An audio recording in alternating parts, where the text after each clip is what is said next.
Welcome to this video class. ఈ video క్లాస్లో మనము ప్రజెంట్ కండిషనల్ క్లాస్ రియల్ లేదా హ్యాబిచువల్ ప్రజెంట్ కండిషనల్ క్లాస్ గురించి తెలుసుకుందాం.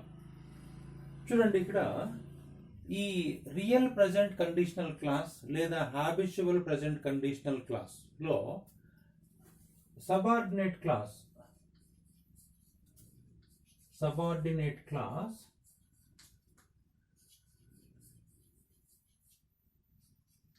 సింపుల్ ప్రెజెంట్ టెన్స్ లో ఉండాలి. సింపుల్ ప్రెజెంట్ టెన్స్ ఇఫ్ లేదా వెన్ కంజంక్షన్ తో ఈ సబార్డినేట్ క్లాస్ కలిసి ఉంటుంది అనమాట. ఈ ఇఫ్ కంజంక్షన్ వాడడానికి, వెన్ కంజంక్షన్ వాడడానికి కొన్ని నిబంధనలు ఉంది, కొంత తేడా ఉంది. ఆ తేడాని నేను మీకు వాక్యాలు ఇక్కడ వివరించేటప్పుడు వివరిస్తాను. తర్వాత మెయిన్ క్లాస్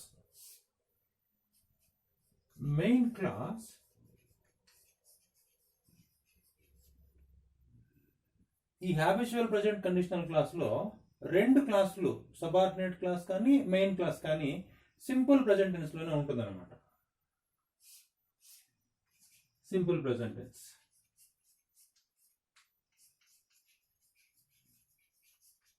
ఇక్కడ ఒక విషయాన్ని మనము బాగా గుర్తుపెట్టుకోవాలి. ఈ రియల్ ప్రెజెంట్ కండిషనల్ క్లాస్ను నిజ జీవితంలో సాధారణంగా ఎప్పుడూ జరిగేటువంటి పనులను తెలియజేయడానికి ఉపయోగిస్తారనమాట. అందుకోసమే దీన్ని రియల్ లేదా హ్యాబిచువల్ అంటే అలవాటుగా జరిగేటువంటి పనులు, మామూలుగా జరిగే పనులు. కాబట్టినే దీన్ని హ్యాబిచువల్ ప్రెజెంట్ కండిషనల్ అని కానీ లేదా రియల్ ప్రెజెంట్ కండిషనల్ క్లాస్ అనేది కానీ అంటారనమాట. ఇక్కడ కొన్ని ఉదాహరణలతో మనము ఈ కండిషనల్ క్లాస్ సంబంధించిన వాక్యాలని వివరిస్తూ నేర్చుకుందాం. చూడండి, when the sun rises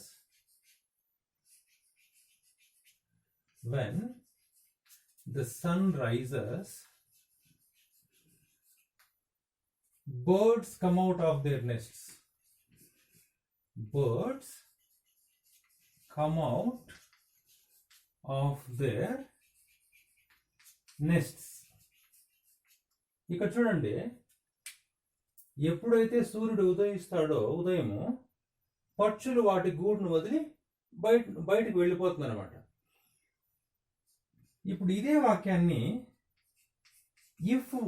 if ఉపయోగించి మనం రాయకూడదు. ఎందుకు రాయకూడదు అంటే, బాగా గుర్తుపెట్టుకోండి, ఇఫ్ కంజంక్షన్ ఉంటే అరుదుగా జరిగేటువంటి పనులను తెలియజేస్తుంది. Actions which happen rarely.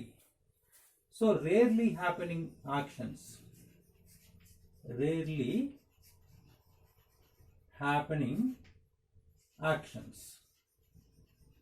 అరుదుగా జరిగే పనులను మనం తెలియజేసేటప్పుడు ఇఫ్ ఉపయోగించాలి. వెన్ కంజంక్షన్ ఎప్పుడు ఉపయోగించాలంటే రెగ్యులర్లీ హ్యాపెనింగ్ యాక్షన్స్. బాగా గుర్తుపెట్టుకోండి, regularly happening actions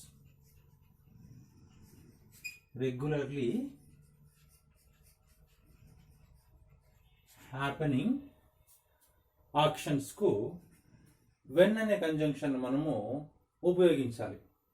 if conjunction rarely happening actions, అరుదుగా జరిగే పనులు. When conjunction regularly happening actions. ఇక్కడ చూడండి, సూర్యుడు ఉదయించడం అనేది ప్రతిరోజు జరుగుతుంది. అందుకోసమే ఇక్కడ మనము వెన్ ఉపయోగించాం. ఇప్పుడు ఇక్కడ ఇఫ్ ఉపయోగించాం అనుకోండి, అరుదుగా సూర్యుడు ఉదయిస్తాడో పక్షులు కూడా అరుదుగా గూడు వదిలి బయటకు వెళ్తుందని అర్థం. కాబట్టి ఇఫ్ ఇక్కడ మనం ఉపయోగించకూడదు. తర్వాత if they go to there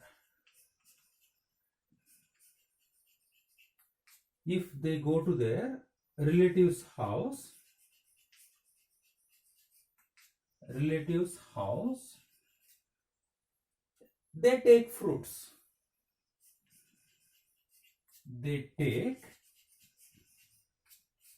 fruits. ఇక్కడ చూడండి, ఇక్కడ ఇఫ్ ఉపయోగించాము అంటే వారి యొక్క బంధువుల ఇంటికి వెళ్ళడం అనేది అరుదుగా జరుగుతుంది.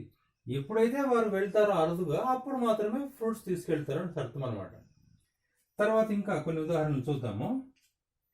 when it strikes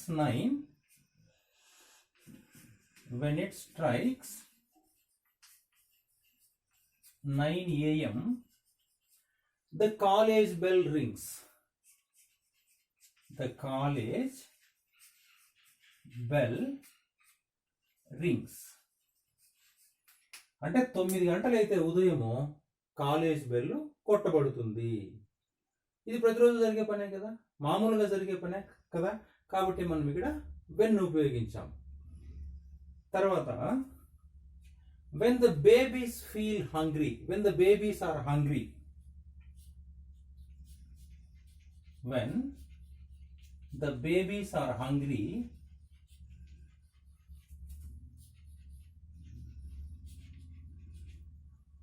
they weep.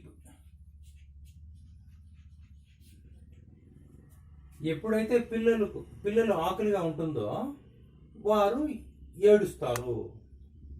కాబట్టి ఇక్కడ చూడండి, రెండు క్లాసులు కూడా సబార్డినేట్ క్లాస్ కానీ మెయిన్ క్లాస్ కానీ ప్రజెంట్ సింపులే ఉంది. ఇక్కడ చూడండి, the sun rises V1 simple present tense. Rises ఎందుకంటే థర్డ్ థింగ్ అనమాట, third person singular. Come out V1. If they go to there, go V1. They take V1. Subordinate clause అదే if clause లేదా when conjunction ఉన్నటువంటి clause అనమాట. Main clause they take fruits. When it strikes 9 subordinate clause. చూడండి ఇక్కడ simple present tense. The college bell rings V1. When the babies are hungry. ఇక్కడ hungry మనము are ఎందుకు రాసామంటే మెయిన్ వర్బ్ లేదు కాబట్టి బీ ఫామ్ ఆర్ రాసామన్నమాట. బేబీస్ ప్లూరల్ కాబట్టి ఆర్ రాసాము. దే వీప్ అనేది కూడా V1 అనమాట. Subordinate clause main clause present సింపుల్లోనే ఉండాలన్నమాట. ఇప్పుడు పరీక్షల్లో ఏ విధంగా అడగడానికి అవకాశం ఉందో ఒక్కొక్క వాక్యాన్ని మనం తెలుసుకుందాం. మొదట ఈ చివరి ఉదాహరణను నేను మీకు వివరిస్తాను. చూడండి, ఇక్కడ డాష్ బీ ఫామ్ హంగ్రీ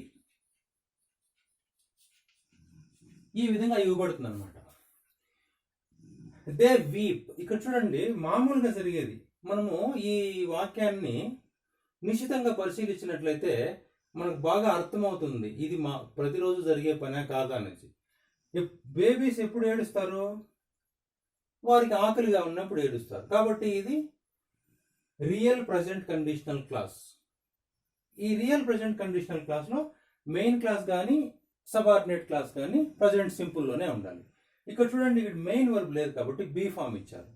ఇది ప్రజెంట్ టెన్స్లో ఉంటుంది కాబట్టి మనం ఇక్కడ ఆర్ రాయాలి.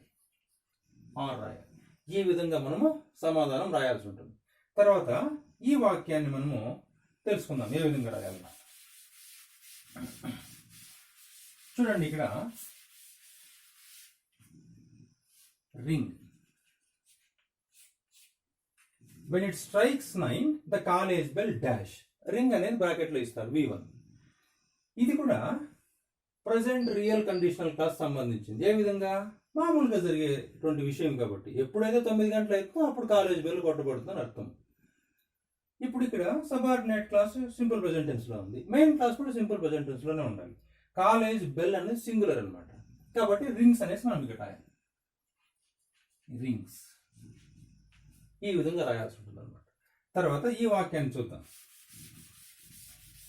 ఇక్కడ గమనించండి, dash take fruits.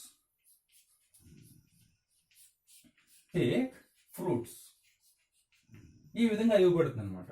If they go to their relatives house they dash take fruits. ఇది కూడా హ్యాబిచువల్ ప్రజెంట్ కండిషనల్ క్లాస్ సంబంధించింది. మనం ఎలా తెలుసుకోవచ్చు? అరుదుగా వారు వాళ్ళ ఫ్రెండ్స్ ఇంటికి పోయేటప్పుడు ఫ్రూట్స్ తీసుకెళ్తారు. ఇక్కడ సబార్డినేట్ క్లాస్ ప్రజెంట్ సింపుల్లో ఉంది, మెయిన్ క్లాస్ కూడా ప్రజెంట్ సింపుల్లోనే మనం రాయాలి. ఇక్కడ దే ఉంది కాబట్టి plural subject, third person plural. ఇక్కడ మనం టేక్ రాయాలి. టేక్ ఈ విధంగా మనం రాయాల్సి ఉంటుంది అన్నమాట. ఇక్కడ నెక్స్ట్ ఈ వాక్యాన్ని చూద్దాం పైన. when the sun dash rise, birds come out of their nests. Birds come out of the nest అనేది మెయిన్ క్లాస్. ఈ main clause simple present tense లో ఉంది.